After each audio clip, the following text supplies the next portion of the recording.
Alright, so in this problem today we're going to be finding where the tangent to the curve at the point where x equals 1 meets the curve again. So let's go ahead and first find the tangent. So in order to do that we're going to need to find the derivative function. So I'm going to start with y equals x to the third plus 4x to the negative 1. I'm going to rewrite it that way because as a polynomial it's going to be a little bit easier to deal with. So now I'm going to find y prime. So I'm going to take the derivative of this. So that's going to be 3x squared.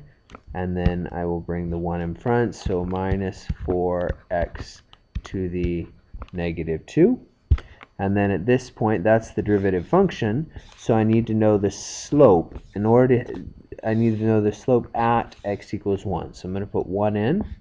So y prime of 1 equals 3 times 1 squared minus 4 times 1 to the negative 2, which of course is just 3 minus 4, which is negative 1. So that is the slope of the tangent at this specific point. Now from here, I'm also going to need to have a point because we know we have y minus y1 equals m times x minus x1. Okay, so now we need a point. So the x value is 1. We're going to plug that into the function. And so we're going to go y equals 1 cubed plus 4 over 1. So that will be 1 plus 4, which is 5. So when x was 1, y was 5. So there's my point. So we can go ahead and put these two things together now. So we're going to go y minus 5 equals negative 1 times x minus 1. Alright, so now I have an equation. Now what I'm going to do is I'm going to actually solve for y. Okay, so I'm going to go y equals, I'm going to go ahead and distribute this, so that'll be negative x plus 1, and then I'm going to add the 5, so y equals negative x plus 6. Now that doesn't have to be done, but it will make things a little bit easier. So now I have two equations. I've got this one, which is the line that's tangent to this curve, and then I've got this equation, which was the original curve. So when it meets the curve again, that means that the two lines have to cross.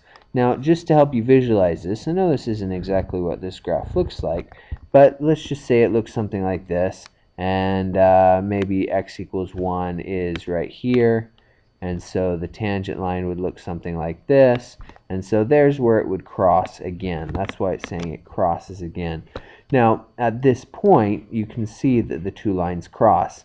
Now, you may be able to visualize that from back when you did linear graphs with systems of equations, that you were finding the place where the two lines crossed. So what we need to know is the y value and the x value that will make these the same. And so since they're both equal to y, let's just go ahead and substitute for y.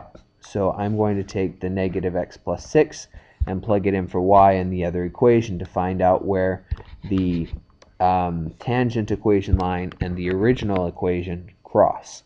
Okay, so we're going to go negative x plus 6 is equal to x cubed plus 4 to the x to the negative first power. And so from here, we should be able to solve. So we're going to add x to both sides. We're going to subtract 6. So we're going to have 0 equals x cubed plus x plus 4x to the negative first, and then plus 6.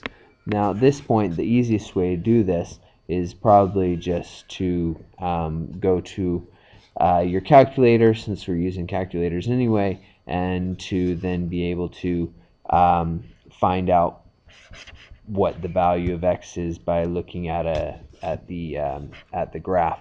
All right, so you could find the roots, the zeros, by looking at your calculator. You could have also done it right here and just found the intersection of those two graphs. Okay, so I don't have a calculator available to me, but I'll give you a chance to do that. Go ahead and pause it, and then I'll tell you what the answers are. So hopefully you found that there is no answer. Now I don't have a calculator to show that, but I do have a graphing utility which I can show you that there's the tangent at x equals 1. there's the original function, the red. The purple, of course, is tangent right there. It only crosses once. And you can see that the way that the function is, that it will never cross through the red function again, just at that one tangent. So therefore, the answer is that it does not cross through again. Okay? But otherwise, if in any other situation, you could have used this process and set them equal and then solve for x to find out the x value for the crossing. So there you go. Does not cross again. Cheers.